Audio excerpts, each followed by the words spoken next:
Hello, everyone, and welcome to Rob Has a Podcast.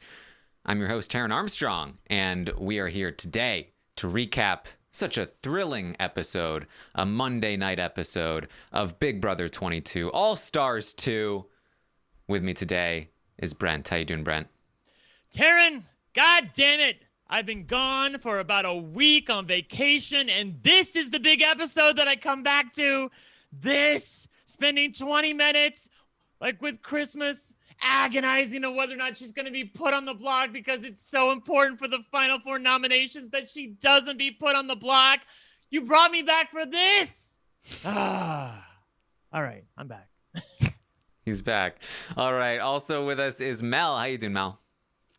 Fine. You know what? I'm just really frustrated. I'm frustrated that you introduced Brent first, and I thought you were going to introduce me first, and I'm just really frustrated. That's the way that's the way you play, though, yo. It worked out perfectly, yo. That's it. But I need you to know how frustrated I am.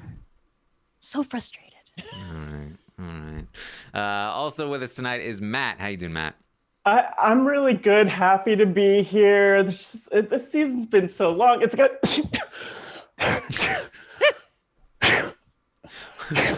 We don't have dramatic music. Yeah. Yeah.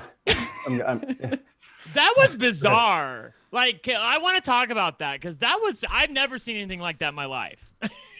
Yes. All right. Well, I am filling in for Rob tonight. Unfortunately, he had a death in the family. He is okay. He will be back on Wednesday, but he was not able to make it tonight. So I'm here in his place to talk about a silly game show. So that's what we're going to do tonight. And a silly episode of a silly game show as well here tonight. That it really felt like it felt like a recap of a recap more than it felt like an episode here, Brent. Yes, exactly. I'm telling the chat that because they're all giving their condolences to Rob. I'm like, Rob is fine. Mm-hmm. Obviously not fine, but he's going to be back on Wednesday. And until then, Taryn is filling in. Obviously, the episode was like a recap of a recap is very apt because that's how it felt watching it. So many of the things that they were talking about were things that, like, we have long since thought about insofar as, like, when this HOH competition took place, obviously last Thursday. We know that there's been a veto competition since then. And it's just funny to go back and listen to the musings of all of these contestants when you know that half the things that they are saying don't really matter. And the other things that they're saying they're just saying for the cameras. Like, literally, I don't know if Nicole was saying at the beginning of the episode, actually, what I really want is for Enzo to win HOH. Fast forward 5 minutes and she's ranting about the fact that Enzo is trying to win HOH. I'm like, honey, this is good for you. If I was in the diary room, I would be like so happy that Enzo has decided to be selfish for once and that he's going to win HOH because Enzo guaranteed he was going to win HOH based on his moves during that night moves HOH competition. But that is what was so confusing, right? Is because Cody was so upset. He's like, I can't believe Enzo would be so selfish. It's like, I thought Cody wanted to not win the HOH because then he can play for veto and whatever, maybe like have a chance at making a move versus what HOH Cody is just wanted, safety. No, what Cody wanted to have it all. He wanted to get Christmas out, team up with Enzo, and then win HOH and make sure that Enzo was vulnerable, not Cody being vulnerable at the Final Four. Because let's face it, if Christmas wins the veto at the Final Four, she's going to evict Cody, and Cody knows it. Yes. All right. Matt, it's time to put your boss pants on. What did you think of this HOH competition? You know what? But the HOH competition itself, the episode involved, there was a lot of that was brought up, mostly just about Enzo and whether or not he did the right thing. Honestly, I feel like I think, I don't know if everyone else got the point, but I think Enzo, it might have been on might have been on Nicole and Cody's bad side. I just wasn't too clear on that. Yeah. Might have been that way. I do want to say that in talking about last week, Nicole mentions, she says, hey, I did everything I wanted to do last week. I put up Memphis. I got out Memphis. He was a big target. And, nobody's been able to do this before. I had Memphis sitting on the block on eviction night for the first time in his Big Brother career. And look, I've been sitting on this all season long because if Memphis wants to lie about this in the house and it doesn't make the show, that's fine. But this is not true. How did this get through? Memphis sat on the block week 4 on eviction night in Big Brother 10. In one of the biggest Yes. evictions ever. What is she talking about? It's like I understand. I get it from Nicole's perspective because basically what's happened here is that Memphis has been saying this all season long. He's been saying, I never sat on the block on eviction night because I always won the veto. And I just kind of assumed he was either lying or maybe, I don't know, he just forgot. But for Nicole to repeat it, I get it because she heard that from Memphis so many times. You're not going to doubt the person that's telling you. But for them to air it, like, where's Julie Chen to come in and say, hey, actually, week 4, Memphis, you survived by 1 vote. It was America's vote. Like, what? Yeah, honestly, I feel like this episode was a perfect example of just the editors phoning it in. Like, I don't think they even noticed that was a mistake. And by I'd say about 40 minutes in, they were just kind of throwing together things off the cutting room floor. And so like we need another 15 seconds. Sneezing, sure, throw that in there. Take it. I'll take it. I'll take it. But we can't handle the lies anymore. It's been a long year in Big Brother and otherwise, maybe. We can feel comforted in the fact that Nicole has joined the elite ranks of April from Big Brother 10 as an HOH that got Memphis to sit on the block at the on eviction night. So we can see why she's so proud about that. Something to be proud of. So it's time to play chess, not checkers. Let's get into this HOH competition. Yeah, even as it started, I was thrown off by one thing, which is Enzo saying he's really good at setting traps with no context at all. And I'm from New Jersey, and I feel like there could have been some context there because there's a lot of questionable stuff that could potentially be happening, and I don't want to call it out because I'm a little worried for my safety in this case. But you mean like bear traps?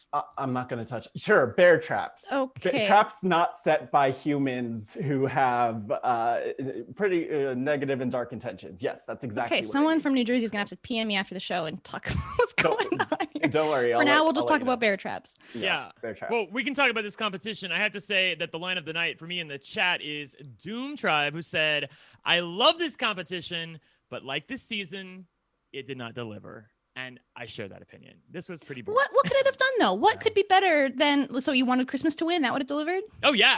Christmas would have won. That'd have been freaking great with me because that would have just denied Cody what he wanted. He would have had to been stewing for a week over the fact that Christmas has a guaranteed spot in the final 3. And we would have got to tell Cody, no, you do not get everything you want in this world, Mr. Perfect, even though you hate your nose. Okay. So the funny thing about that is he's so mad that Enzo didn't try and help him box Christmas in. But I thought Enzo made a really good point when they were talking about it. Whereas I don't know if he was lying at that point, but it's like if you are both trying to corner Christmas, you run the risk of boxing each other out. Like if you're all trying to move in L's in a little corner, like there's a chance Christmas could just be like, oh, look at this one square. Let me just get out of here while you guys hang out in here. So I thought it was really cool from that standpoint where like, you can target someone, but it's not so easy as just like in Survivor when they have the challenge. It's just you move one and you flip and it's so easy to box someone in. And this one was a little harder to do. Yeah, I agree with that as well. Also, it should be noted, I know some people are saying that going last is a huge advantage. And obviously Enzo did go last.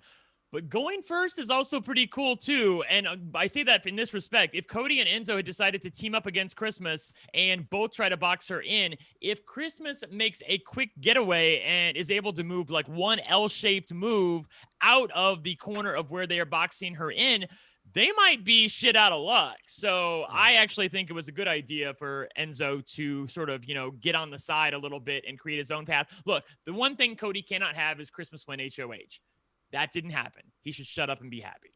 Seriously. That was one thing that threw me off about this episode and specifically the HOH, other than the fact that it went on so long, we kept hearing different ways that Enzo was messing up for everyone, was just the fact that there wasn't any of the dummy music or anything in the background, like potentially questioning if Enzo had the right strategy. Right. Again, there's maybe a little bit phoning it in, but I mean, maybe we could give the editors the pass on that.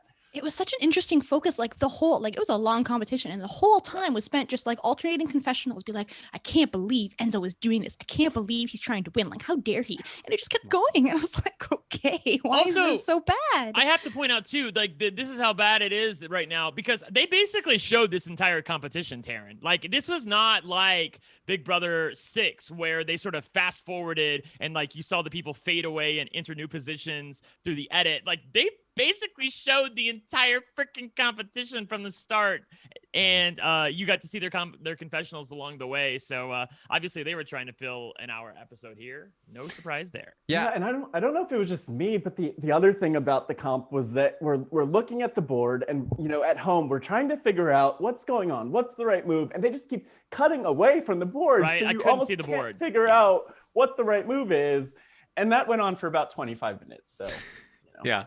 I didn't have anywhere else to be, so it's fine. But I do wonder if this is actually more important than we might have suspected. That Cody being annoyed with Enzo, for this competition, it doesn't really matter. For this week, it doesn't really matter. But one of the questions that we've been asking is, who does Cody choose between Enzo and Nicole, assuming he makes it to the final 3, and he has to choose between the two of them. And I've kind of been along thinking along the lines of, I think Cody probably takes the person he feels the most indebted to. I lean more toward Enzo, but then Nicole wins a couple comps at the final 5 to keep Cody safe. And now Enzo is kind of snaking him in the HOH competition, and he's trying to convince him to take out Nicole. Like, is this actually actively harming Enzo's game, that he might not be taken to the final 2 anymore because Cody feels like, well, Nicole was more of a team player? Did you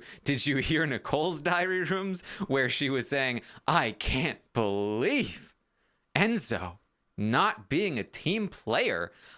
I would have done the exact opposite of what he did.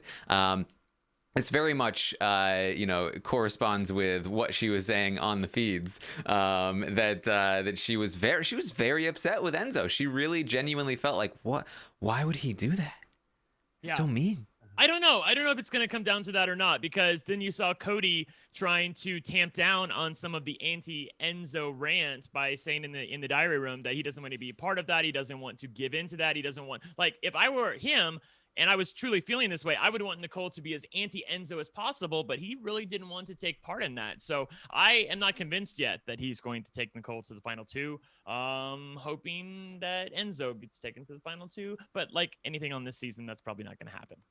Yeah, something I've heard Enzo say a lot beyond, that's what I'm trying to say, yo, that's it, is that nobody can out-sneaky the meow meow. This is not the first time he has said this.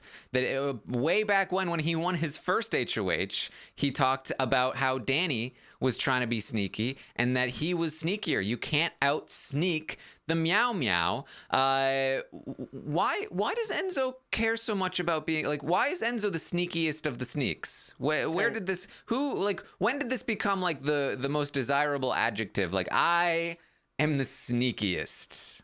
It's a Jersey thing. It goes back to that, and there's a lot that happens in Sea Caucus and Bayonne. Oh my God, the nipple factory.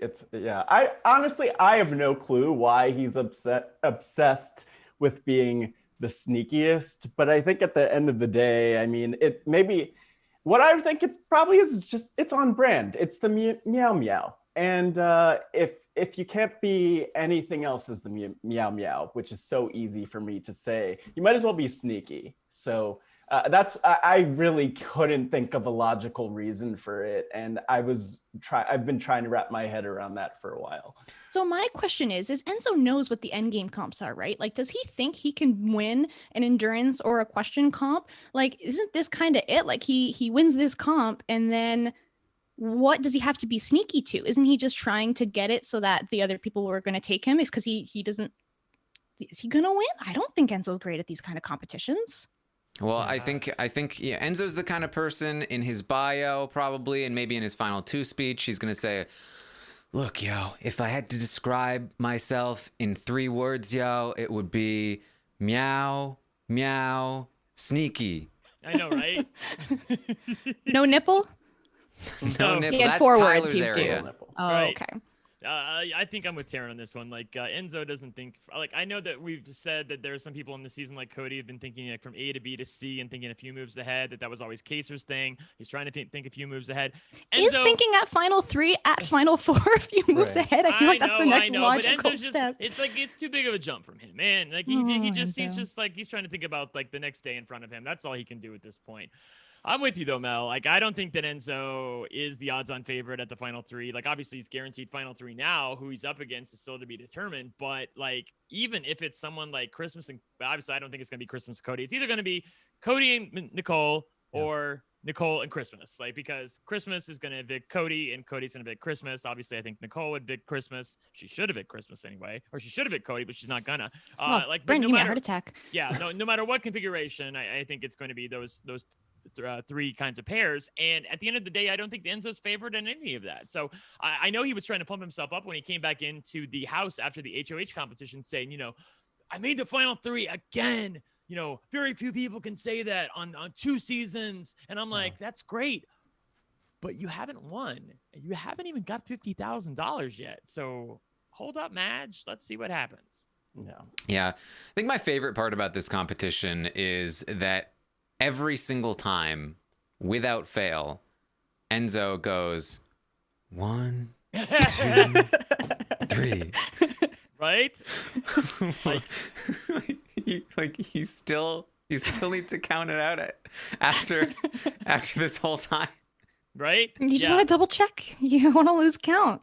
It's just an L. It's all you have to do is make an L. That's all you have to Actually, do. Taryn, I think he's just bragging because we know Cody can't count to 6, and Enzo's like, yeah, well, I can count to 3, so that's like, Gonna say basically halfway there. that was the hard part about tonight. It's like, okay, who's gonna mess this up first? And I was amazed that Enzo was the genius in this competition. It's because of the counting, yo. That's it. Oh my god, the count. He's not very good with the counting, Tarrant. Enzo is so bad at math that he has to get naked just to count to 21. Oh. Thank you. I'm here all week. Thank you. I appreciate it. Thank you for laughing. I'm racking my brain, Brent. I don't know if it can be explained, but I haven't Definitely figured it out. I will say though, before the podcast started, I did go 1, 2, 3. Okay, we're good. We're good. All right. So Enzo does in fact win this competition. It's because Cody has sacrificed himself. Yes. I think one of the reasons why this wasn't the most thrilling outcome in the world is because on Thursday night, before we knew the results, I was on this podcast saying Cody's probably going to decide to go after Christmas to the detriment of himself, which is going to leave Enzo as the winner, because this competition is truly the kind of competition that favors the person who is exactly, this is Enzo, this is built for Enzo, that the person who literally just stays out of things, let the other people go after each other. It's that gif from Mario Party where Luigi, I think, is just sitting there on the ball and everyone else just runs right off the edges, and that's Enzo just sitting there. And the problem with I don't think that's the first time that GIF has been used to describe Enzo this season. Right? That's what I'm saying. That's what I'm trying to say, yo. That's it. Is that is Enzo's game, and the problem with that kind of game is that it can only get you so far most of the time. But actually, in recent seasons, maybe a little bit further. But Enzo's gonna win this, and he's very proud of his wins. Now, you dare question Enzo's competition wins, because he's got 4 wins now, yo. 4 wins. That's what he says. 4 wins, and that's because he had the HOH, he had the veto, he had the safety suite that Cody informed him. He said, Memphis threw that, right? And he was like, nah, yo. No, Memphis. What? No, yo. Memphis, he's too big. He wouldn't get through those lasers, yo. But I recall watching Memphis speed through that thing and then sit down for like 10 minutes. Aren't Memphis and Enzo like the same size? Memphis and Enzo? Yeah? No, Memphis is way bigger. Yeah. He's got like 40 pounds on him. I mean, like maybe height-wise. Yeah. Yeah, but like... I never noticed. Yeah. well, there you go. So Memphis threw the safety suite that he's counting that as one of his 4, and then this competition is just literally just built for him. That Cody cares more about taking Christmas out. That's 2 of the competitions. Another one of the competitions was the one where you stack things, and in that competition, it was really about other people screwing up, like Kevin, like Tyler. And then the HOH that he won was the one where you're rolling the balls up the thing. And I'll give him that one, even though it's one of the more crapshooty kind of competitions. At least he Did had you a see decent all strategy. those math graphics? It's obviously very complicated. Not at all Yes. crapshoot. But that's Enzo will get very upset with you if you call his competition wins into question. So we're not going to do that on this podcast. No, never. We would never call him into question. And it's 4 wins. They're his wins. He won. He counted right. He's great at counting, as we know from today's comp. And I think the other piece of it that I appreciate is just like the fact that he feels so solid and comfortable in his wins. Probably is a testament to someone. I'm not sure whether to give that credit more to Cody. I have a sense that maybe Cody's allowing him to feel great about these epic wins that he's having, and Not this one though. This one, Cody's very sad. Cody. No, he's angry Cody. Angry Cody, frustrated Cody. Frustrated, yeah. Jealous Cody, maybe eventually. Who says Cody doesn't have a personality? Yeah, a lot a people. But you know what? Well, I mean, we'll leave that. Yeah, to Cody's at his best when he's mad. Go ahead. Mel, you tweeted earlier that Cody he loves to talk about how frustrated he is, and it did make me realize that Melissa, the queen of being frustrated, it's actually a Calafiore sibling. I never made the connection before, but it makes so much sense to me that that's where she was getting fed. She was in on the Zoom calls prior to she knew the boot order. That's how she was able to call it. Yes. Oh. Does that mean she's kissed Papa Calafiore on the mouth? Oh God. I mean, look, we can't speak for Melissa. Okay. Melissa. Aaron, do you want your $100 back now that you were a victim of pre-gaming? Yes, it's not even fair. It's not even fair, guys. I deserve my $100 back. That's exactly what it is. Christmas is very upset about this HOH competition because Cody. Why did Cody come after me? Why is he chasing me? In a competition of 3 people, he came after me. Why would he do that? I was confused about why she felt the need. Again, we're at Final 4, and she felt the need to have a conversation and confront him about it. I'm kind of racking my brain, like, what are you hoping to accomplish here? What are you hoping to find out? Christmas doesn't think that far ahead. That's the thing. She just, I don't know, tunnel vision on person against me, need to figure out. Right. Yeah, no, that was terrible. By the way, do we question Christmas's starting spot at all? Like, I actually thought, yeah, like she went to basically to the corner of the board and boxed herself in on like 2 different sides. If I were her and I had first choice, I picked the very center spot of the board, because then no matter where people go, you still have options. Yeah, she's free reign of this board, and she chose almost the very corner, which would have been the worst case scenario. If she had done that, like if Enzo had been working with Cody to take her out, they could have easily just like planted themselves immediately in 2 of her 4 options. Yeah. And she would have been potentially in a lot of trouble really quickly. But I don't think it matters too much overall. But yeah, I mean, in general, like, you're going to give yourself a massive advantage if you start with the most amount of maneuverability. And it prevents Cody from following you as much. If you start in the center and Cody is in any direction, you can now go in the opposite direction of Cody and kind of like run around, kind of like then, cut over. Whereas if you start in the corner, then you're stuck moving around while he can keep the center position and lock you in. Yeah. So anyway, I agree, Brent. Yeah. No one was thinking about that. I mean, maybe the closest to the center was Enzo, so maybe that was on his mind. But I think we're expecting a little bit too much of the players in this one. I did think it was an interesting twist because we were talking about like what are the starting positions going to be with 3 players? Are they just going to be assigned positions? But getting to choose it was a great way to make that work. Yeah, I feel I like the enjoyed it very optimal much. spot for all of them would have been just like the 3 in a row in the center, wouldn't it?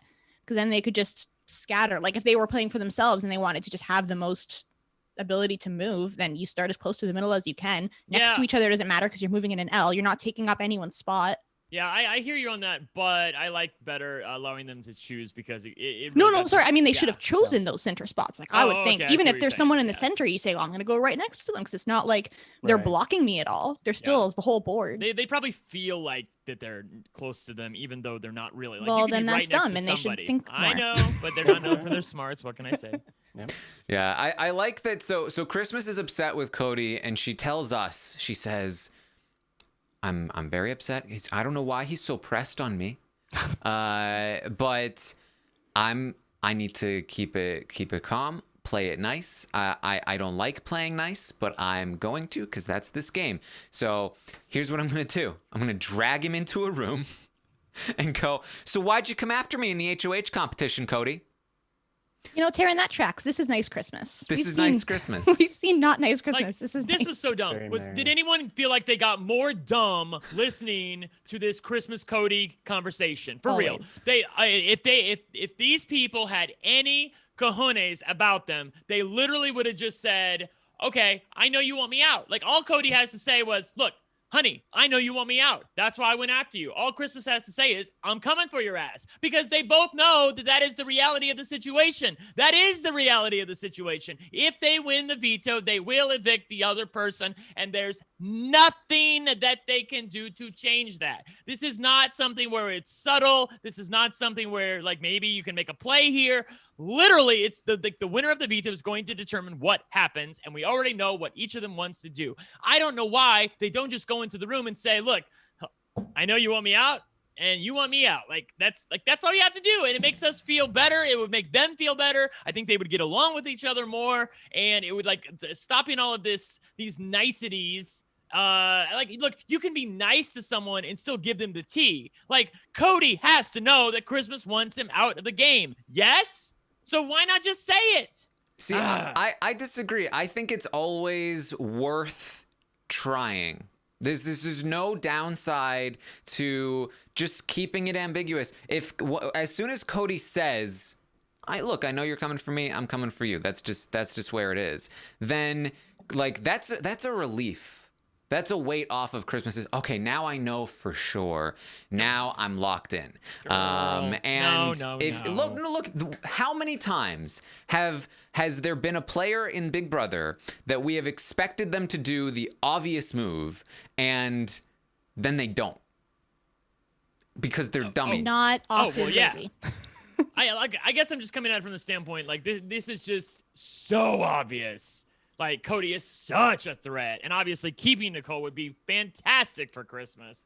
That like they might as well just come out with the tea. I mean, but- Well, Taryn used the Among Us example a couple days Mm-hmm. ago, where it's like, even if someone saw you stab someone else and says to everyone, "I saw that person stab," what's the harm in just saying, "No, I didn't"? Just try it. Like they're trying something. It's like it's the kernel of something. It's like it's totally final. If they say yes, we're coming after each other, nothing's changing, then that's it. But see, I now don't think it's that worth. I don't think it is though. See, I don't think it is final. If you say, "Look, I'm coming after you, you're coming after me," then you can see what the results of the veto are. If the veto comes back and Christmas wins the veto, maybe you can make a play and say, "Look, I know I said I was coming after you, but like here's After the reason." veto, though, you'd have to do Yeah. it before the veto. You're limiting your options at that point, right? Like it prevents you from going down certain avenues that Look, were I don't- potentially more effective. I don't care about these people. I care about us. Okay, and I got dumber watching that conversation. Yeah. And Okay. to that point, I feel like you could, if you're Christmas, you could play this as if you're trying to win and try something and attempt to navigate this.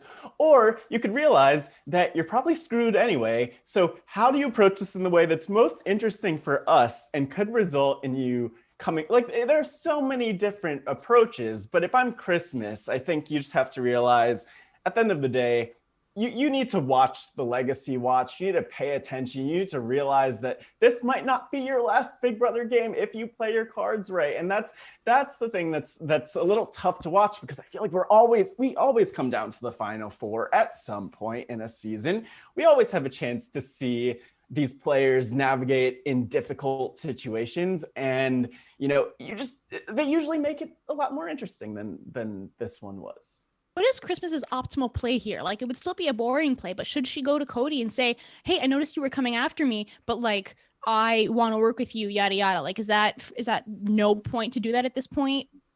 I mean, for Christmas, yeah, go for it. The problem here with Christmas is that I think that she believes in this moment that both Enzo and Nicole are on the same page in terms of evicting Cody. So if Enzo wins, he'll leave her as the vote, and if Nicole wins, she will hopefully take out Cody and not her. And so there's not a lot of reason for her to ruin that, to ruin those two people in order to try to win over this one person that she wants out anyway. But if she was aware of the reality, which is that everyone is going to evict her, she needs to win, then she might as well start trying to pitch something to someone. And if she knew the further reality, which is that just basically Cody and Nicole and Enzo are never going to cut Cody, especially here at the Final Four, then I would have to go to Cody and try to, throw somebody like Nicole under the bus for the things that Nicole has said about Cody. Just try to get him to not trust that Nicole is willing to take him to the end, something along those lines, and promise him, like, look, I'm a loyal person. I named my kid loyal. I was the person that gave up my spot in the final three last time. I'm willing to do that again. I'm willing to take you because I respect the strong players, and I want to go to the end with the strongest player, and I know that's you, and I'm not going to snake that. I would not be worthy. I would not be a worthy win. It would not be in the honor of CrossFit, so I would never do it. And also, she could talk about the fact that last season, I was aligned with the last season I played. I was aligned with Paul. I wanted Paul to get to the end. Paul was clearly the mover and shaker of that season. I wanted him to get to the end. So she could use something like that. But as Taryn says, she doesn't have an accurate view of the game board and the motivations of the people that are currently in the game. I will say that I don't really totally blame her, because I was going to say the same thing. Like, of all the things that I blame Christmas for, all the very valid things, not realizing that the other two won't cut Cody is not one of those things, because they obviously should be cutting Cody. Obviously, they should be cutting Cody. If I was Nicole, I would definitely cut Cody here. It's a huge hide on your mantle, and not only that, you get to take Enzo and Christmas to the final three. Same for Enzo. If you get rid of Cody here, I know he thinks that Cody's going to take him, but Cody may take Nicole. With Cody out of the game, Christmas, I think she could take Enzo, and Nicole, I don't know. I guess I see it more from Nicole's standpoint than from Enzo's standpoint. But on the other hand, from Enzo's standpoint, he has to be worried about Cody. If he gets to the end, no matter who he's sitting next to, he's going to be the winner. So you're sort of damned if you do and damned if you don't.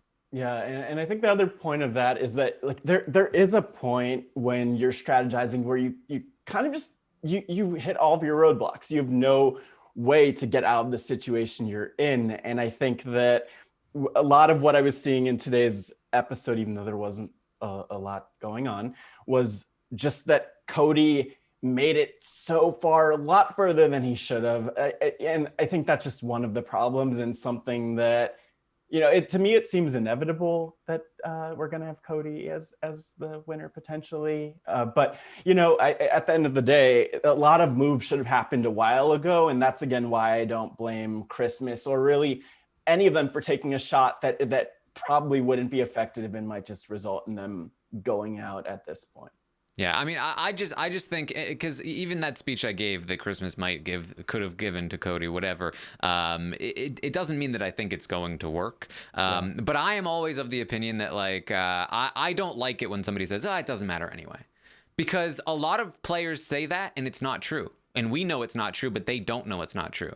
And that's why I feel like you might think in the game, it doesn't matter. I might as well just be honest. I might as well just be upfront or whatever. And you don't know something. You don't know that secretly Nicole and Cody are really mad at each other right now. Like, that's not true, but it could be true, and she might not know about it, right? And so I really, that's why I always feel like you just might as well leave it open. You might as well just throw as many Hail Marys as possible, because you might just get lucky and strike something you never even knew was there. I will do one correction though. You said something like it always matters. The final 4 nominations do not matter. Big Brother, stop trying to pretend like they matter. They don't matter. There's no drama there. Yeah. I mean, this is the thing. We say this every year, that the final 4 nominations don't matter. And yet, in the game, the players, it always matters to them. It always matters to the players. It doesn't make any It's so dumb, Taryn. sense. It matters from an aesthetic point of view. Like, Now Cody doesn't get to be nominated. Yeah, the only reason that Cody cares about this, and the only reason that Enzo didn't do it, is because Enzo knows that if he puts Cody on the block, that breaks Cody's streak of never being nominated this entire season, that Cody won't be able to use that if he gets to the end. And that's why Enzo didn't do it, because he doesn't want Cody to be mad at him. And But Christmas should not be crying after being nominated at Final Four. On the other hand, Christmas was ridiculous. I couldn't believe how much time we spent on this. Like, literally, she's talking about Enzo betraying her. I'm like, honey, you don't even know betrayal. Like, I honestly want Enzo to win the veto, so then she could feel what the betrayal felt like when Enzo leaves her on the block. That would be actual betrayal. Yeah. Yeah, this whole betrayal thing is just over the top. But before we get there, we would be remiss to skip over the celebration that that Enzo and Mulan had. It was very touching. He comes in. I told you, Mulan. I told you I was gonna win that, yo. And Mulan did not believe that he was gonna win. She didn't believe in him. But he pulled it out, and he won. Jackie! I know. I'm like, who is he calling for? Jackie, the actress, or like, Right? what is going on? Final 3, let's go, yo, let's go. Of all the ridiculousness of Big Brother, I love when they make friends with the inanimate objects. You can tell they're going absolutely crazy after 75 whatever days. It's just, I love watching him talk to the cow. It's great. It's pretty sweet. It's sweet. I love it. Mulan, we did it. When is Mulan gonna be like, Enzo, we told you to cut Cody. That's what Tyler and I talked about all the time. Like that's really my worst nightmare is if things go the way I think they're gonna go, and Cody wins Cody wins the veto, and Christmas goes home this week, or Nicole wins veto and Christmas goes home. We get to the end. Enzo has a chance to evict Cody if he wins the final 3 HOH, and he doesn't evict Cody, and then Cody wins. Like, wow. That's really gonna be a tough Brent, we're part. talking about a happy HOH moment. Don't bring us down. Oh, I'm sorry. I was going to say, I thought you were upset with Mulan. You know, given this information. Mulan did nothing wrong. So, come on. Mulan. Animal rights. This is what I can't believe I missed that. Yeah. All right. So after So hold on. Side note about did they start wrapping the HOH baskets? That happened last week. When did that happen? I thought there was What? a baby in there. I really did. It's a Fabergé egg. Like, what is? Yeah, I don't. Why would they that wrap was up a beautiful. baby? It couldn't breathe. I thought doesn't Enzo have kids? Like, how old are them again? You thought they could've shipped him a been. child? It would Good have been idea. fun. Brent, I'm concerned. coming to steal the title from him. Yes, we're getting to see the HOH room. Hey, who wants to see my HOH room? I felt like Enzo was really stalling for time here. There was a lot that was going. We got a lot of that music, Matt. The glasses, and then he was like, "Oh, Team Enzo, Team Enzo, Team Enzo, Team." Yeah, like I think they were telling him to stall for time. That's my theory. You don't need to tell him. They can just edit it. No, he was. It was clear. It was. One of my friends mentioned that they were surprised that in the photo with the Team Enzo shirts, they were surprised it didn't say Team Cody, because it seems like Enzo's just Team Cody at this point. There's Photoshop. Maybe Yeah. they did say Team Cody. There you go. Okay, so it's big dilemma. Sunglasses on or off while reading the letter. Yeah. Why Yeah, is this such a big deal? Drama. Because, it'd be terrible to cry. You don't want to show any softer side of you. You got to embrace your toxic masculinity, Enzo. You don't want everybody to see that you might cry. No teapots. Shut up already. No one cares. No. Cody's like trying to rip the sunglasses out of his hands. Yeah. We want to see your tears. See your man tears. And Yes. I don't think he cried. That was the sad part. I was waiting. Right. I was just waiting for a little bit of a tear. And then Right? I thought he was gonna cry when he said "daddy," because that's how kids talk. That makes Yeah, sense. Although Mulan was call my- crying. I do call my dad daddy though, so I guess that's not totally true. Okay, anyway. All right. I can't hear well, Daddy without thinking of that Taryn clip. Okay. I have the Zaddy well. calendar right here, so that's where I'm. I'm thinking not of. sorry. This is when he says he's talking about the Team Cody shirt. He's talking about his kids, and he says, "My kids, yo, all the money is going to my kids, yo. The title that stays with me. The title stays with like his kids are gonna be like, Daddy, we want the title too. He's like, no, kids, no, yo, this one's for me, yo. That's it." Someone tried to do that on Survivor. Maybe they say, Dad, if we give you $40, will you call us the winner of Big Brother? Worth a shot. You always say Right. it. You said it's always worth a shot. It is, yeah. There you go. He might just take it. Yeah, well, he said no. All right. We get this funny scene where Enzo is trying to convince Cody to take out Nicole this week instead of Christmas. It's like, we take out the better player, yo. Who's the better player, Nicole or Christmas? Nicole's the better player, yo. That's it, yo. And it's just this back and forth where Cody is just not even remotely considering. I loved it. Thank Yeah. God. Somebody finally talked turkey. Cody was just like, dude, like you're an idiot. Like, there's no world there's no where I world evict where- Nicole over Why Christmas. in the world would it be good for me to evict her? Like, I mean, maybe it'd be good for you, but I mean, that's the part that he didn't say, which obviously is implied. But yeah, you got to start thinking about yourself here. Yes, and then we get to the second half of the episode. Riveting television. Halfway there, we did it. I will say I did like this first segment at least of Cody talking about small talk. Oh, that was amazing. because- The first line of the scene was Christmas asking, "Have you ever done a talent show?" And I was like, "Oh, I'm just going to turn this off. Like, this is going to be garbage. Like, they're going to talk about nothing." No, it was really good. Yeah. It's a perfect representation of how everyone has felt in the house, especially around Christmas. And it's a perfect representation of, like, you know, I have had to listen to Christmas all season. Right? This was for you, Taryn. They did this for you. Yes, I like this segment very much. It was very funny because like you had like Cody's confessionals interspliced with the whole thing. And the funny part is like he's like, okay, I know I'm gonna regret asking this question, but do you remember any of it? She's like, oh yeah, I remember some. She gets up and she starts like doing her like, you know, thing like Surprised she didn't just like rip off her Right. shirt into like her show costume and be like, "I know every step. Let me show you." Like she's like, that'd so been ready for great. it. Oh, that'd have been good. But no, she couldn't. She couldn't remember the steps, and she's like, I gotta remember the words. And then Big Brother tries to give her like Big Brother is so funny. Like they try to give her a little bit of the music of a few of the chords, but not enough so that they don't have to pay for it. Did you do that? Yeah, I was gonna say that for one, there's definitely nothing more interesting than talking about talent shows that happened possibly multiple decades ago. But No, dreams are more interesting. That's a whole segment on the slop. well, look, oh my Talent God, show is no. second most interesting though. I don't know. Honestly, I'm all about talking about talent shows and watching Christmas. Try to remember the steps. But they did do her kind of dirty with that Did one. her At so least she let us dirty. know that it was Proud Mary, and then be like, maybe there's a chance. But I don't think the beat was there. And Brent, I don't know if they did any favors for her. I just love how like you could see the pain on Cody's face. He couldn't was even all of us. pretend to care. It's He like- couldn't even like do a real All of laugh. us. He was like, "Oh yeah, It's like, that's great." All of us. do you remember any of them? The Do you wanna- sad part, It's like caused wanna him do- physical pain to ask the question. she never You should figured do it it. out. She never figured it out. Like maybe in the next episode we'll see the whole like all of the choreography and be really, Oh, I hope so. maybe who knows, maybe she'll do it on the live show actually, and then we'll get some chords we're not supposed to get. She'll be bleeped for singing Proud Mary horribly, and it'll be great. It'll be a fun time for all. So excited. Yeah. We're Uh, building to it. We're building. I will now be disappointed if we don't get it. So you've hyped that up for me. Please Christmas. That's so funny, guys.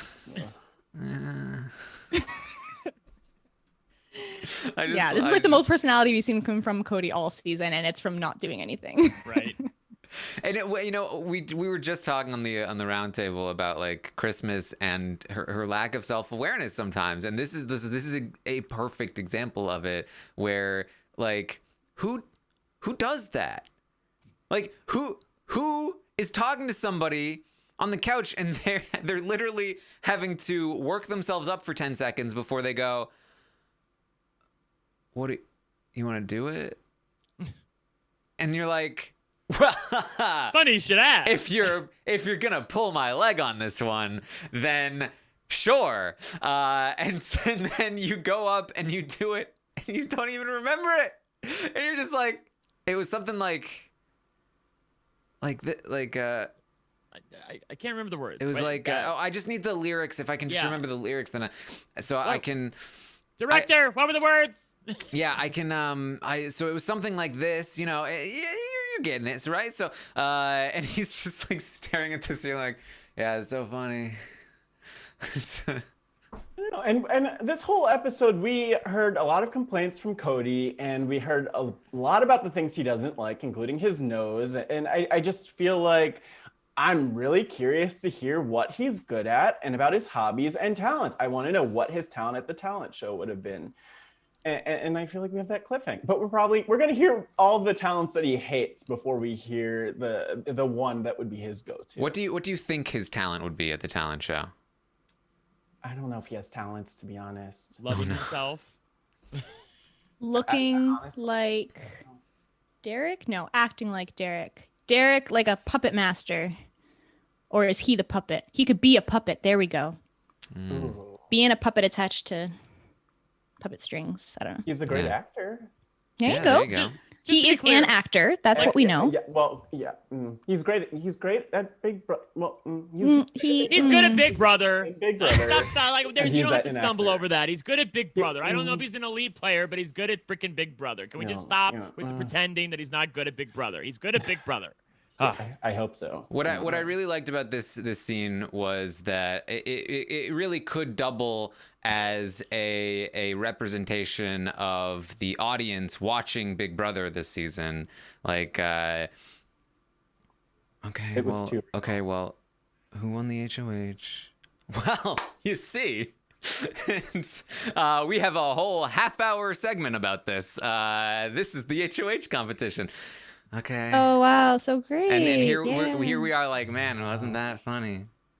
Oh look, we got a teapot segment. Look at Enzo doesn't know what a teapot is. Isn't that funny? Yeah. Well, okay. Great segment.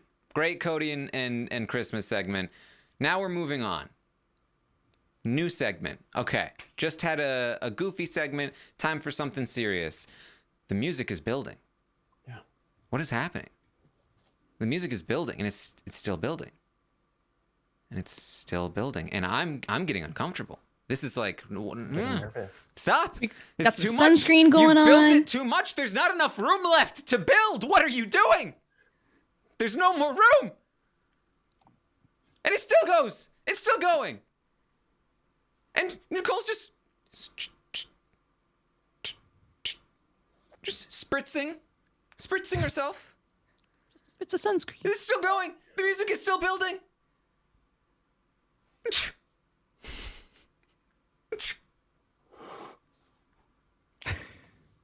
Like, Matt, you had it. Do the. It was like 7 sneezes in a row, and they were like That was real. I can't redo it was that. ridiculous. Like, you guys, I actually, I'm so glad that they included this because I never noticed it, and I'm so glad they because for real, this was bizarre. I've never seen anyone sneeze like this before. You were the only person who enjoyed that segment tonight. I Big did Brother, because, we found him. Like, she sneezed without even freaking breathing. It was like she went, "Hachoo, hachoo, hachoo, hachoo," like, and she did it 7 times in a row. Like, Did you count I them? sneeze, You can count higher than Cody.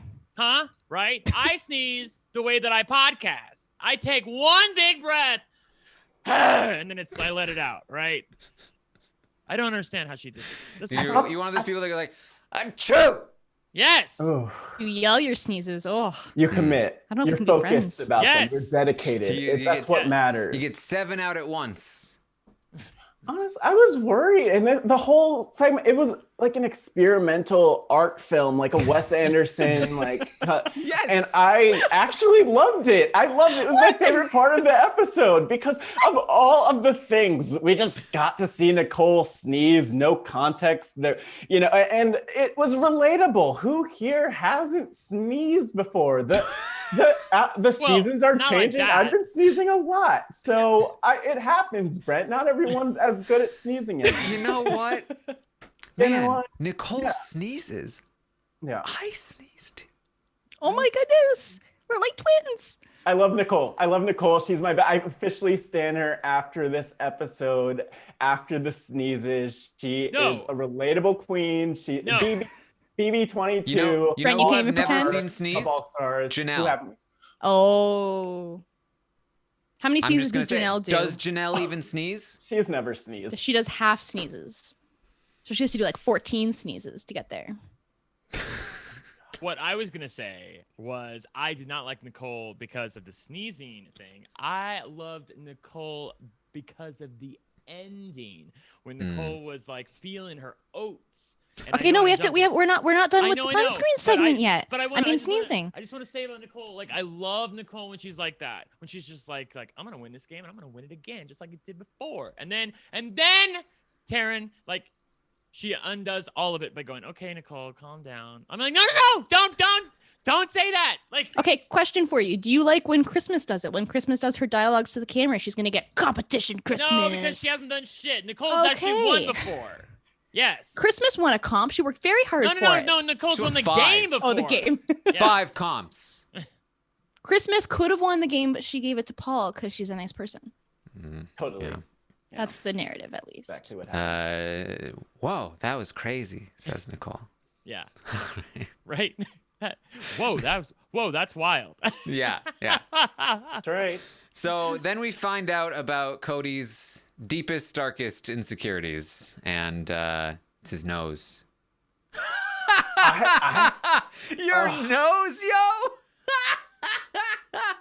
This is so dumb. I've I'm never uncomfortable. looked at his nose that much, and now I feel bad because I'm like, am I supposed to hate his nose too? And like, Well, then, like, I've never noticed it before because, Yeah. like, the rest of Cody looks really hot, so I've never Yeah. really noticed his nose before. Yeah. But then, like, he's turned to the side, like I'm doing right now, and then he showed it, and all I could see from that point on was his terrible nose. Why To be did you honest, point Yeah. it out? Terrible. It looks all of the fine. angles, all of the angles. What I is love- terrible about it? It looks like an upside down ski slope. Like, no. Yeah, if you learn anything from this podcast, you should learn to never open up about your insecurities. Keep Thank it you. bottled in. Don't tell anyone, or that's all they'll see about you. Right? Yeah. Like, Mel, I can't That's not it. look at him now and not see the nose. I don't know what terrible noses look like.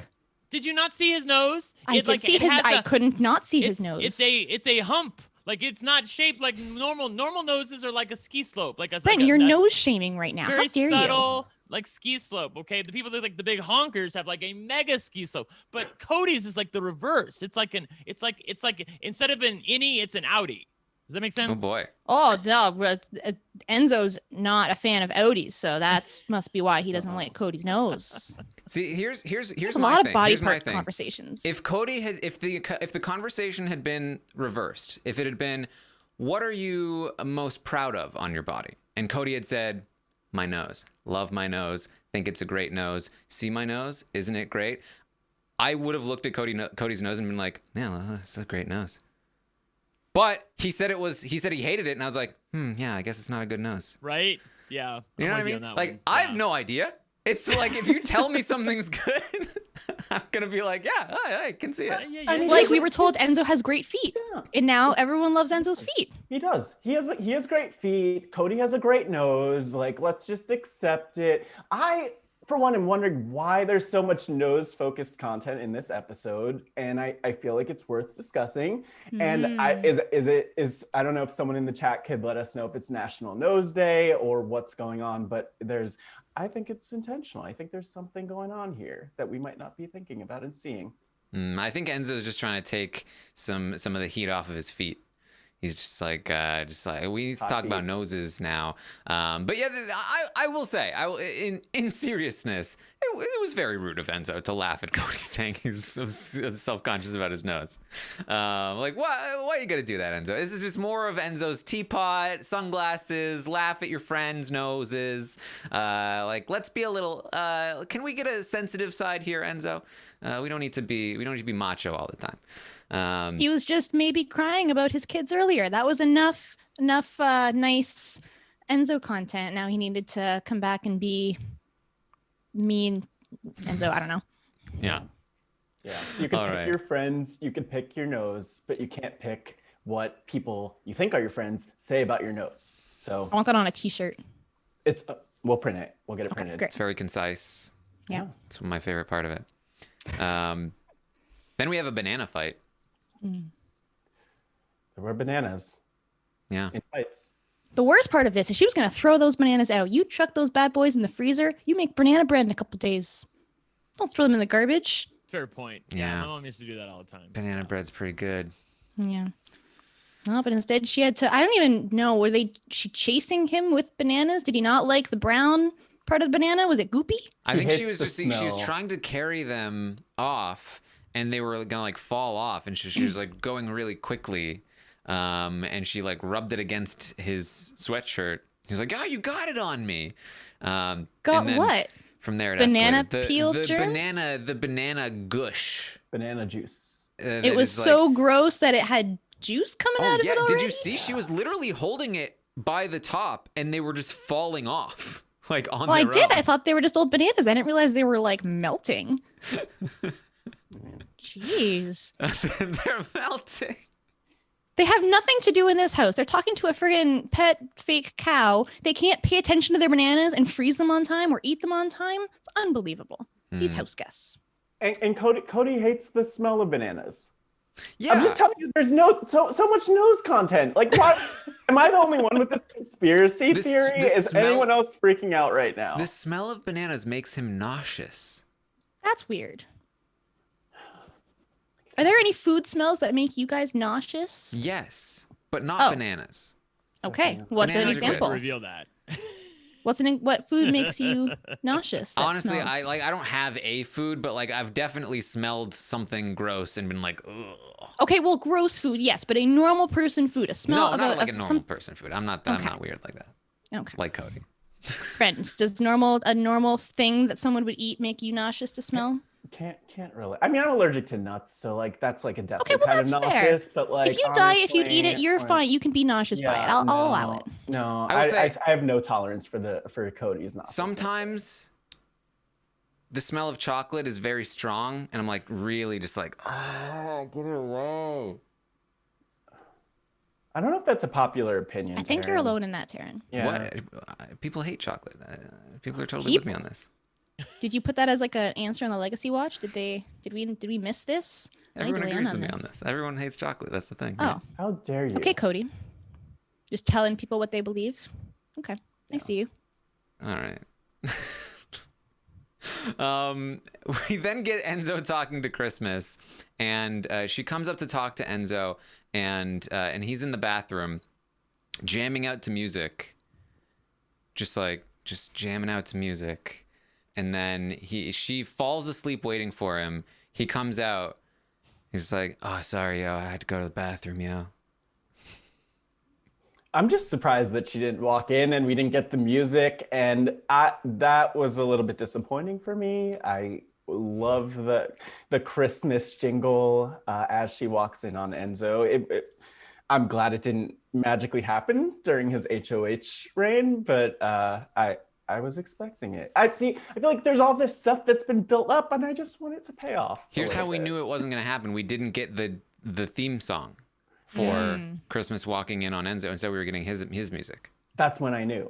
Yeah. So, it's tough. Have we ever gotten this much bathroom-related content on a season of Big Brother? Is that where we're Probably. at now? It's actually Yeah. more common than you might think. I was gonna say, yeah, it's. I mean, pretty I've seen it. common. Maybe I've just wiped it from my memory. Yeah. Ooh, don't- wipe. yeah, it's a bad verb to use. Oh no, I've removed it. Spritzed it. That's worse. I think we could go. Yeah, I don't know about this one. Enzo tells us in the diary room, he's talking about Christmas being in the final two. He says, hey, yo, sitting next to Christmas in the final two doesn't seem like a bad idea, yo. She wins. She takes me. Yep. That's it, yo. This is exactly what happened last week with Nicole when everyone was like, oh, Nicole's gonna take Christmas. But like she also carefully worded it. She wasn't even willing to take out Enzo this week. She had to be, well, if Christmas wins the HOH, then I get to take out Enzo. Yay. And like, you know, hey, if I get to the final three with Christmas, great. They both take me. And then, you know, if I sat next to Christmas because she won, great. Like, you realize that you don't have to just let her do the work. You could actually win yourself. It is boggling to me. I don't like. I'm trying to figure this out, Terrence. So they have to. I mean, maybe they don't realize this. Maybe correct me if I'm wrong. So I've been gone for a few days. Do they realize that Christmas is the jury goat? Do they realize that Christmas is the person of the four of them that would get the least votes in the final two? Okay, so why do they not want to keep her in? Is it because they feel an allegiance to this threesome that they've created? It's like a team game, or is it because they're not sure who Christmas would actually take to the end, and they don't want to be beaten by somebody who they feel is less worthy? For Enzo, he wants Christmas in. If he could make it happen, he would. For Nicole, I think it's just loyalty. She wouldn't burn Cody like that. That's so bizarre. How does that happen? Like, how much has I know that they were on the same season together, but I don't understand. Like, has she interacted with him much since BB16? Like, no. Are they that close? It didn't seem like they were. Their moms are close. She has her own man now, and Victor. Cody has his own girl. Like, I just don't understand why there's this allegiance to somebody who is clearly the odds-on favorite to win the game. If Nicole should do anything, it is she should win the veto if she can and evict Cody, take Christmas to the finals. That would be the move, especially if she took Christmas and got rid of Cody. Christmas would feel indebted to her. And the way Christmas plays with her son named Loyal, like, she might actually take Nicole to the final two. If Nicole said, look, I'll keep you at the final four as long as you take me to the final two, I think Christmas would agree to that and she would do it. But she won't even, like, Nicole won't even entertain the possibility of doing something like that. She won't even entertain the possibility of getting Cody out. She doesn't, like, I think she's actually dumb enough to take Cody to the final two. Like, if she survives and makes it to the final three and has a choice at the final at the final three HOH, I think she evicts Enzo and takes Cody to the end and loses to him. Just baffling to me because, like, we know that Nicole has that instinct to win. We see it sometimes, and she's won before. Granted, it was like in a similar situation where she would have taken Corey. Yeah, she's doing Corey's and Cody's. So it's just like, why is she not talking about it now? Is she talking about it and they're just not showing it to us? But like, she has to realize that, okay, she has to be thinking, what is my best chance to win right now? So what is she doing to get to that point? And we're not hearing any of it. It's very frustrating. I mean, and that's the piece I'm most confused by, because we're I mean, you've already put it out there that it's so obvious, but to me, I'm as a viewer, it's just painful to watch because everybody, literally everyone who's watching sees it, knows it. You know the backstory. You don't see it coming up in conversation enough. Like, it's almost as if people have forgotten that they played together, and it's just we're at a loss a little bit for some solid strategy, or at least the idea that they are making these decisions in an informed, strategic way. Well, go ahead. We did talk about this earlier in the season, that the way that Nicole operates in the game is that she finds reasons for herself to justify doing wrong to others, right? So like she will take a slight, like Bailey saying couple guys, and okay, now Bailey is my target, and she works against Bailey. Ian burns her. Okay, Danny. Cody says Danny's told him some things he didn't tell Nicole. Boom, Danny's dead to me. Now I'm going after Danny. That is how she operates. She finds things to latch onto that make her feel okay with doing bad things to them, aka making personal game moves. And so, you know, even when she was HOH, she was like, oh, I hate this. It hurts so much to put Memphis and Christmas on the block. This sucks so much. But I know. Memphis put me on the block. Christmas tried to vote me out. Okay. It still sucks, but at least I have something that makes me feel a little better about it. And so that is how she plays. It's very difficult for her to make moves, to betray people, to do those sorts of things. And she has a whole system of rationalization that she uses to get herself to that point. And Cody hasn't like done something that she can latch. If Cody did something that she could like really latch on to, I think she would be like, ultimate betrayal.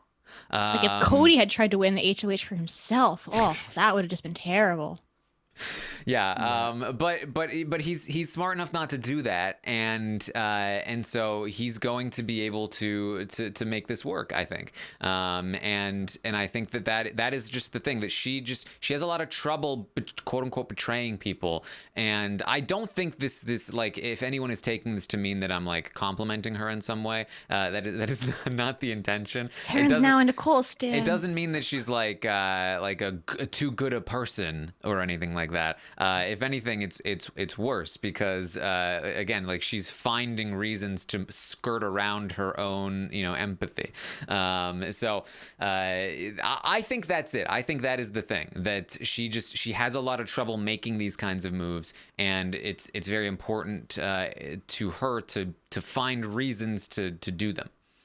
Taryn, is the mom stuff our best explanation right now? Like, do we need to get their moms on to figure out what the dynamic is? Because I'm mostly serious about this, because I wonder, what are the relationships that each of them have with their moms? Cody's a Jersey boy, so I already know he's into his mom.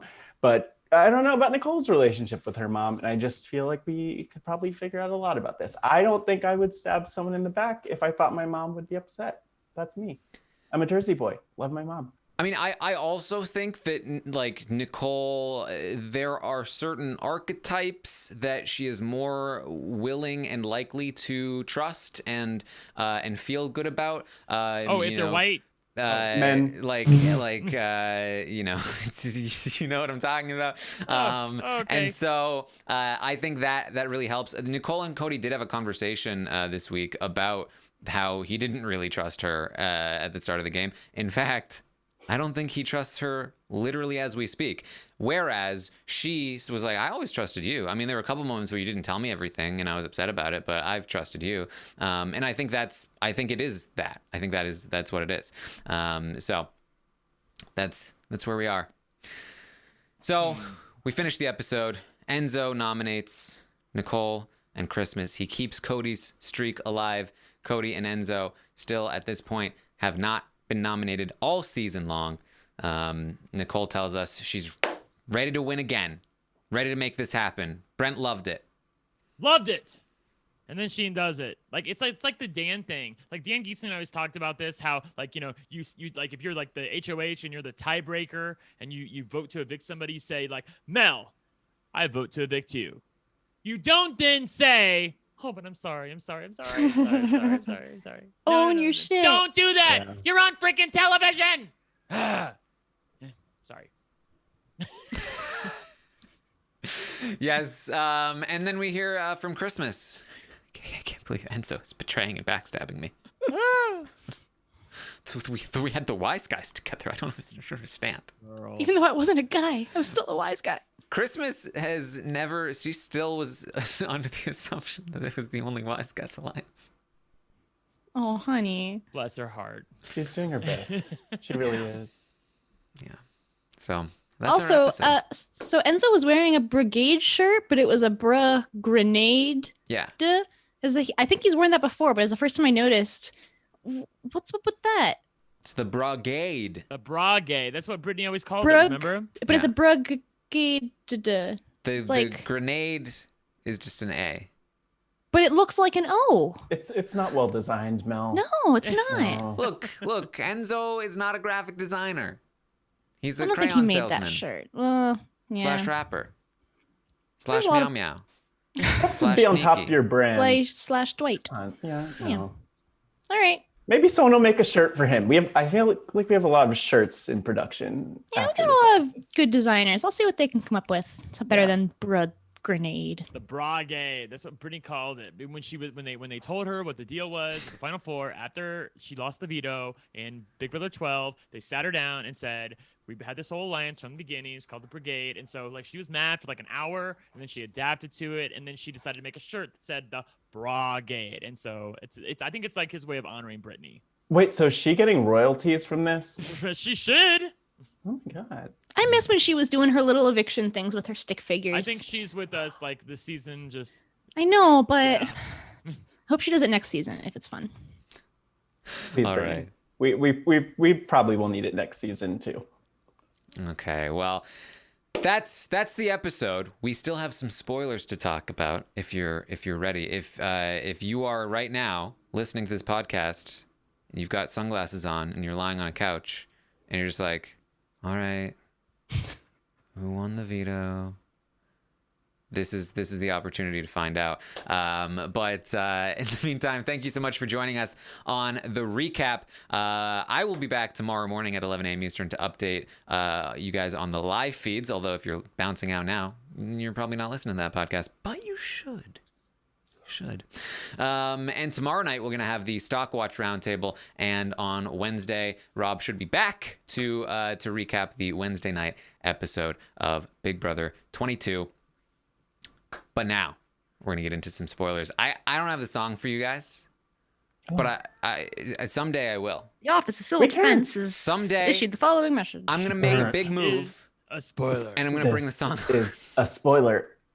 A spoiler. A spoiler. A spoiler. We basically just did the song. We're just like Christmas, Yeah. acting out the song. We It knew all the turns words. out I Yeah. did bring the song. Oh, Who there knew? you go. There you go. You just heard Look it. at that. Yeah. Acapella. Great job. Let's do this All more. right. All right.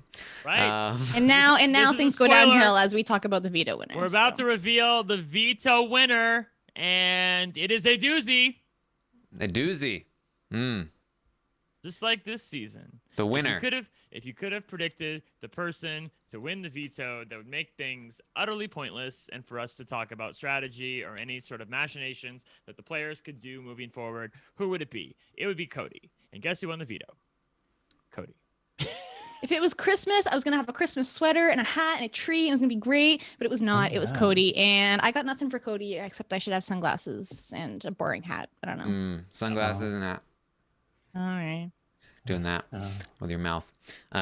So Cody is the winner of the Final Four veto, and I made this joke on the update, but that's all we got. The season's over.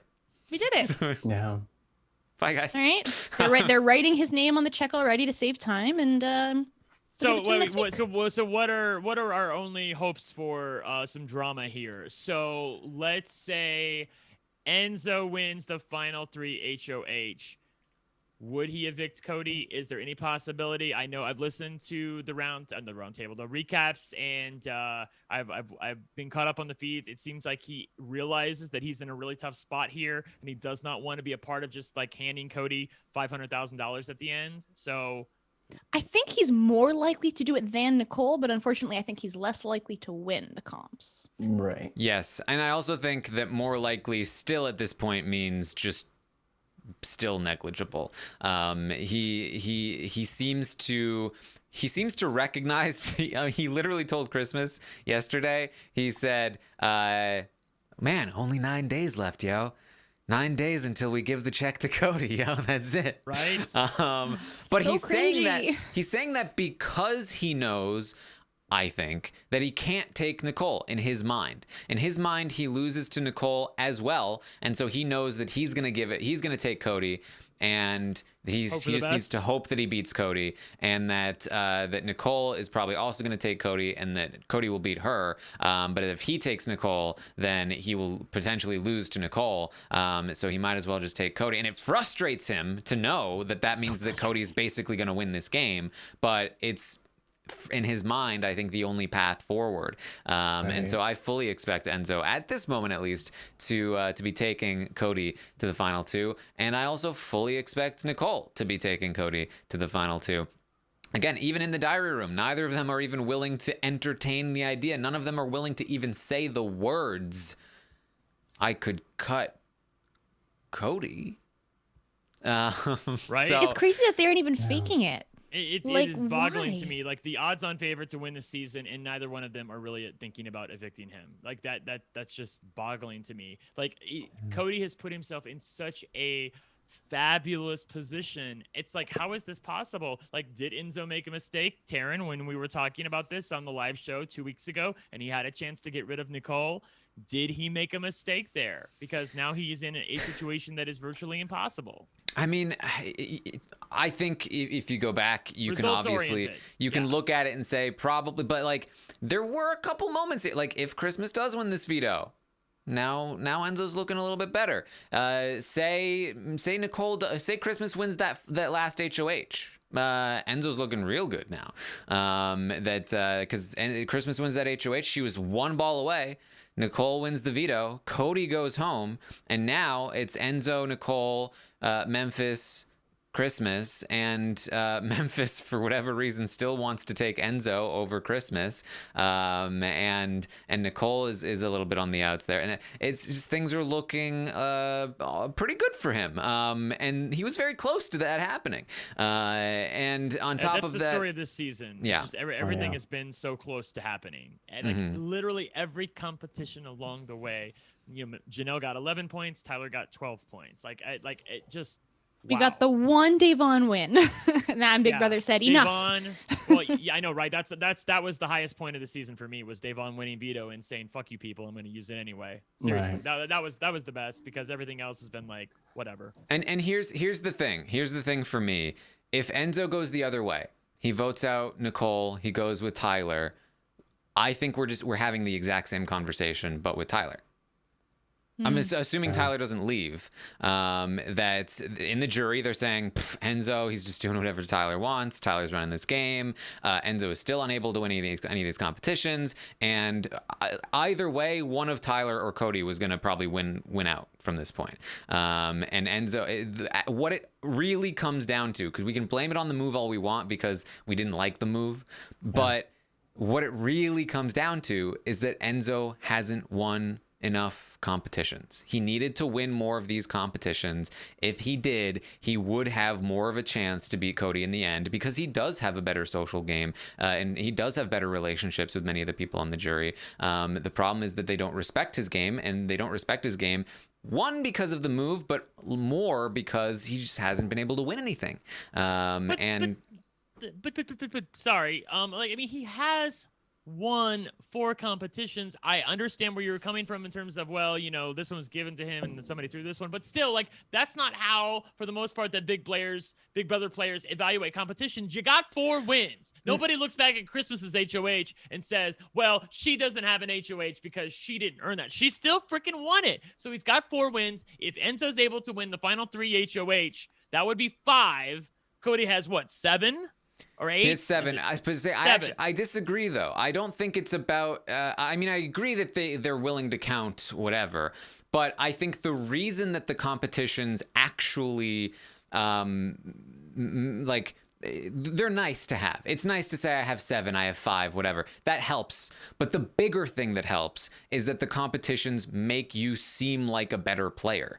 They make you seem more powerful, because you have influence over the game. It's a very obvious way to show that you made a dent in the game because you did a thing, right? Enzo's competition wins were a veto he didn't use, an HOH where he took out an obvious target in Kaser, a safety suite that didn't matter, and the final 4 HOH, which didn't matter, and he didn't get his way. He didn't do anything with the competition wins, and when somebody else has more competition wins and they did do things with them, like take out Tyler and take out Christmas and so on and so forth, I think Nicole gets a lot more credit than Enzo, even though she only has 2 wins, and that's because she actually accomplished something. She took out, for as much as we made fun of her, she did take out Memphis, and that I think matters. And so, you have people like Devon in the jury saying, I want to give Enzo my vote, but like he needs to win something. He needs to do something. And you can't really do anything unless you win a competition that allows you to do something. And that's where I think it's failed for him. Just to be clear, if he won Final 3 and evicted Cody, he wins. I think so. But I don't think he why wins. is he so upset about no. that? Like he thinks that Nicole would get like Danny's vote, even though he's not aware that Danny's currently anti-Nicole. Like he thinks that Kevin would be more apt to vote for Nicole. The worst thing Nicole did was after Danny left, tell Cody we were actually friends on the outside, because Cody didn't know. And then Cody told Enzo, and now Enzo knows, and Enzo is just he's now saying Danny's an auto vote for Nicole, which is a reasonable assumption if you're given that information, but it doesn't seem true. I mean, granted, I would say that he definitely, that Nicole definitely has a shot at getting Danny's vote over Enzo, because it's not like she respects Enzo either. But I think that Enzo is expecting Danny to be in the jury house, like pumping Nicole up, like this for sure vote for Nicole.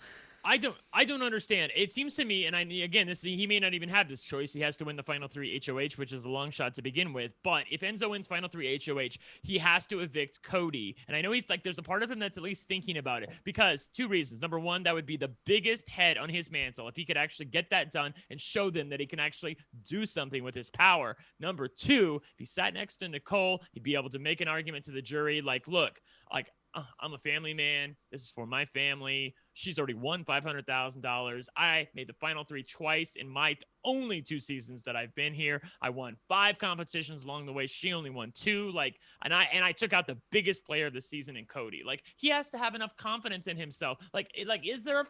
Here's the thing. Is there a part of Enzo that's like, okay, if I don't win, I want Cody to win? Because like that's the whole Lil thing from Survivor Pearl Islands, when she didn't make the move she needed to make to take Sandra out because she didn't want Fair Play to have the money. So is there a part of him that's like, well, if I don't win, I don't want it to be Nicole. I'd rather it be Cody, because I hate it when players are like that. That's not, because you have to be selfish in order to win these games.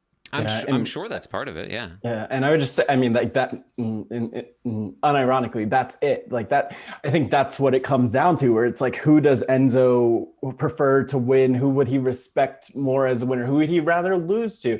And I think one of his faults is just that, sure, he's won the comps, he's won, great.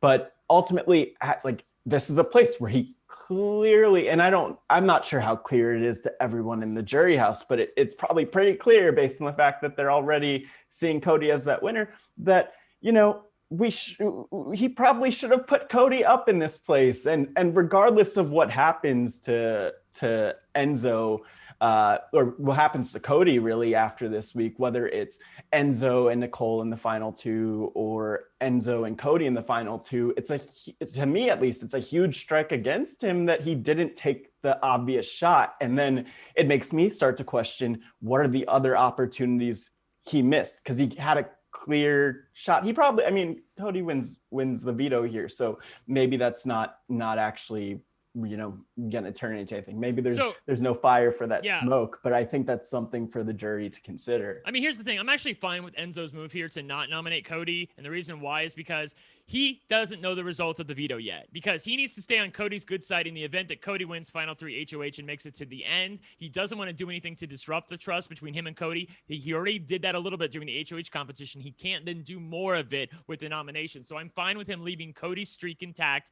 giving Cody what he wants, and saying, look, we're boys. Like, I was working for you during the HOH competition. We didn't want Christmas to win. That's what we got. And then get Christmas out at 4, then go to the final 3 and say to Cody, like, look, dude, I'm still with you, because that's the fallback plan. If Enzo doesn't win HOH, he wants to make sure that Cody's going to take him. If Enzo wins the veto at Final 4, which obviously he didn't do, but if Enzo wins HOH and then veto at the Final 4, then he can take a shot at Cody, change the nominations, then put Christmas as the sole vote to evict. And obviously she would get rid of Cody if he wanted to do that. But I'm, again, in this universe where he's taking Cody to the end, I'm totally fine with the nominations that he put into place. I don't think he could have done anything else. Yeah. And additionally, it's an argument to Nicole in the final 3. Hey, you can't take him. He was never nominated. Just like, I mean, I was never nominated, sure, but he has 7 wins. I only have 4. He's never been nominated. Like, he's got nothing. There's nothing that's more appealing about Cody taking Cody. I'm not the sole person that's never been nominated. So there's something there too, but yeah, I mean, at the end of the day, we talked about this on the roundtable as well. I think that the problem is that it's hard. It's hard to cut your friend. It's hard to be working together with somebody for 80 some days and supporting each other. You're your only support system. You've been trusting this person, relying on this person. They've gotten you to this point to turn around and go, thanks, stab. It's a hard thing to do. People can do it. I'm not saying it's not something that people can do, but it's a hard thing to do. And because it's hard, it requires more certainty. It requires more reason to build yourself up to do it. And if Enzo is concerned that if it was a given, if it was Victoria or something like that, like if he knew he would win against the other person, it would be a lot easier to say, okay, I stab Cody, I win. But the fear of stabbing Cody, doing the thing you don't want to do but feel like you might have to, stab him and then also lose, and now you've really made a fool of yourself. I think that is it adds more barriers to the decision being made, unfortunately. And something else that we talked about was that on top of that, that's not the move in recent seasons. And nobody has cut their alliance member in Big Brother since Steve did it in 17. Since then, they've always taken the person that they were loyal to. And in all of those cases, in many of those cases, they ended up winning still. And in the one case where it didn't happen, Big Brother Celebrity 2, when Ricky cut his allies for his enemy, essentially, for the easy win, he lost unanimously. But isn't there one more, though? Like, I feel like Big Brother 16, where Cody took his best friend to the end rather than the person he should have taken to the end, where he would have won the game. Like, isn't that a good example, too? I think it's too far back. Right. I really do. I mean, and sure, Cody is sitting right there, but like, it's not, Casey takes Tyler, she wins. Jackson takes Holly, he wins. Not that he shouldn't have necessarily, not that any of them should have, but Josh takes Paul, he wins. That one, everyone was like, because that was the one, that was way back when we were like, you never do this. This is what you never do. And when he did it, we were like, what? You idiot. Everyone online was screaming at Josh. He just Cody'd himself. He lost the game and then he won. And then the next season, Casey does it and she wins. And then the next season, that is the zeitgeist. That is where we are in the meta of Big Brother right now. Is that it's not the norm to cut your ally, and that's going to make it harder to do it, in my opinion. Not just because of the results, but because it's not something that's often done. When the last 3 seasons, the final 3, the person has cut their ally, then it's like, well, that's what everybody does. But when the last, 3-4 seasons, they take the person they're loyal to, it's like, I'm not going to be the one jerk. Like, it's harder. It's harder to go against the grain. And there is so much grain piled on top of this decision. Yeah, I guess the silver lining for this can be that if Enzo does win and take Cody and Cody wins unanimously, then next season, this season's already a wash. Next season, maybe we won't see the same thing happen. Yeah, and I'm with that logic. I think it's that hope that something will be different. This is All Stars, right? We're gonna see some innovation here when it comes to the Big Brother game. And no.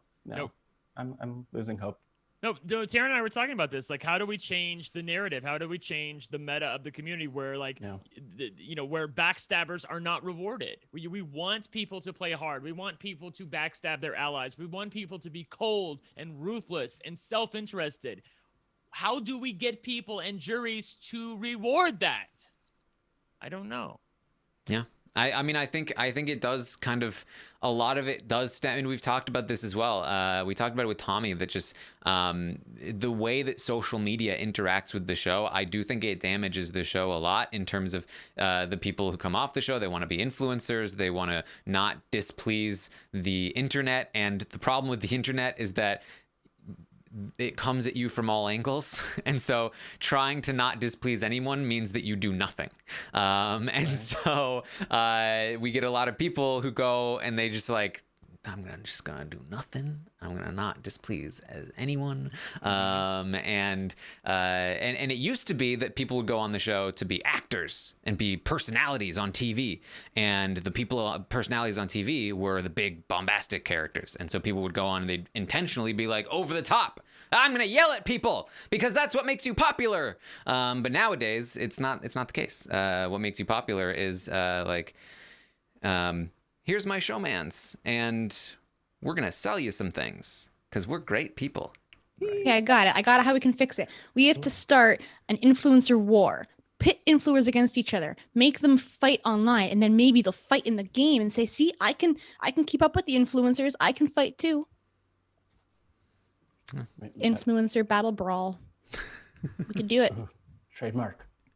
Maybe they'll cast different people. Maybe I'm hoping that they realize that this season was such a bore, and that they don't want this kind of game. They don't want these kind of players. That they should want people who are more self-interested, more ruthless, more cold, like willing to just get rid of anybody. People. Like me. They're willing to throw narratives out there. With the edit, they're willing to edit it the way that you want, right? The way that they want. So if they're gonna do that anyway, if they're not gonna be just like super like strict to this is exactly what's happening, then let's take a stance on this in the edit, in the way that the show is presented. That's what Survivor does. Survivor heavily rewards the big players that betray people and make big moves. Jeff Probst himself comes out and says, big moves. What's your big move? What's your resume? And that has become part of the narrative of the show, and it has made the gameplay so much more interesting, in my opinion. Right. I think that's what more of what we need. That's what Probst always says. The thing that he said that really hit me the most about like the kind of players that they want on Survivor is he always tells players to play the first time as though you're playing for your second time, meaning that you want to play as big and as bold and as amazing as possible to get invited back, so that people remember you, so that you're not just fading away. You're not just in the wallpaper or the couch or the lamp or something. You want people to play as hard as humanly possible, so that, hey, I even though I was only there for 17 days or something, like I did enough to get invited back. People will remember that I was on that season because of X, Y, and Z, not just somebody who was there. Yeah, and you have Jeff Probst there reminding the players along the way, sort of nudging them and making them, think about these things and feel guilty about not playing harder. And so we see all of those in the moment. And Julie Chen's not doing that. She's focused on other things, She maybe needs to start ending her shows with and I'm Julie Chen Moonves, and remember, stab your allies in the back. Yeah, exactly. That's what Julie needs to do. But I think they need a host change. Yeah, and the more you push the narrative, the more you reward that kind of gameplay, the more the jury is going to feel like, oh, okay, this is how it's like kind of supposed to be played. The more accepting they are of this kind of gameplay, the more willing they're to reward that kind of gameplay, which means it's going to be celebrated even more, which means people are going to do it more, and it snowballs from there. And that's what we saw on the show. Like we talk about it all the time. Hatch with Survivor and Dr. Will for Big Brother. They kicked it off. They were rewarded for this kind of gameplay, and they started the whole show. And then in Big Brother, it's started to kind of slow down. But they kept rewarding things, and like Drew in season 5 cuts Diane. Diane, his showmance, and wins the game. That sets a tone. It sets a tone, and it lasts for a while. And the last 5 years of Big Brother, the tone has been set so much. Don't just play loyal game, loyal soldier, win some comps, you'll win. Yeah, and I feel like it's not Big Brother if we're not if well, at least it's not Big Brother if, we're not rewarding a certain type of gameplay. And for people who've just been watching and taking it in the way it is the last 5 years, it makes sense that they'd want to align with that. But I feel like so much of it beyond the casting is how do we change the game dynamic? And that's not our job, thankfully. But how do we change the game to make it compelling and interesting and backstabbing left and right? Like, we could see this could happen, but the game doesn't really serve that purpose. And yeah, they need to make more of an incentive to do these things right now. Like Exactly. you're saying, in the meta, there's such an incentive to just say, well, if I stick with my ally, it tends to work often. So they're more inclined to do that. They need to put something in so that there's more of a reward, or at least Right. a potential in a risk reward situation to cut your ally and make big moves. Because right now there's just not. All right. Well, I do have a small update from what I was reading on Twitter, so take this with a grain of salt here. But during this podcast, apparently Cody was talking to the cameras about how he did not fully trust Nicole to take him to the final two. He's actually rooting for Enzo to win part 2 of the final 3 HOH, which to me is at least a small indicator of where his head is at when it comes to who he will take if he wins the final 3 HOH. If he feels that Enzo is more loyal to him, less likely to stab him in the back, I think he is more likely to take Enzo to the final 2. Yeah, definitely. It makes sense. That's good for us because that's a competitive final 2. I still think Enzo has a shot. Do I think he'll win? No. If he's sitting next to Cody, no, I don't think he'll win. But I think he could find 5 votes with a good performance at the end. Mm-hmm. Does Enzo study though? I mean, yeah, he studies. He's just not great at Does it. it really matter More than though? Cody. I mean, Well, Cody's Yeah. the favorite to win the first game. So I then round guess. 2 is Nicole, who studies 8 hours a day, against Enzo. And I feel like she's just like got that on lock. Well, so, I mean, Enzo has a chance in part 2. Okay. Last season, it was a rock wall, and the questions were super easy. Oh, So that's fair. Yeah. it was just about who could climb the thing faster, and Enzo's a tall guy. Like he's wiry. Like he could definitely climb a wall faster than Nicole can. So if the Right. questions are really easy, then I could easily see him winning part 2. But, that said, Nicole has shown that she can dominate Enzo in these quiz/athletic competitions. So if the competition has any kind of like difficulty involved when it comes to the questions, then I think that Enzo's just like out of it. I think Nicole just like dominates him. So, and it's not like Nicole's a slouch in these athletic things. I think she can keep up with Enzo physically easily. So we'll see. We'll see. All right. I think that's what we have for you tonight. We had a silly recap and, talking big Honey, picture here Let's in be the real. spoilers. Like after that episode, we made lemonade out of lemons. Let's do it. Oh my gosh. Yeah, sneezes out of there's something there about noses, and I we'll come back to it. It's on Twitter. Someone else is posting it. Yeah. I mean, wasn't it season 20 that was about, it was Angela with smells? Like Tyler smelled like a baby. Yes. Oh, wow. Am I crazy? Thank you for Ugh. bringing that back up to us. Yeah, I did not yeah. need to hear that again. Oh. Yeah. I'm interested to see. There's a Friday episode this week, isn't there?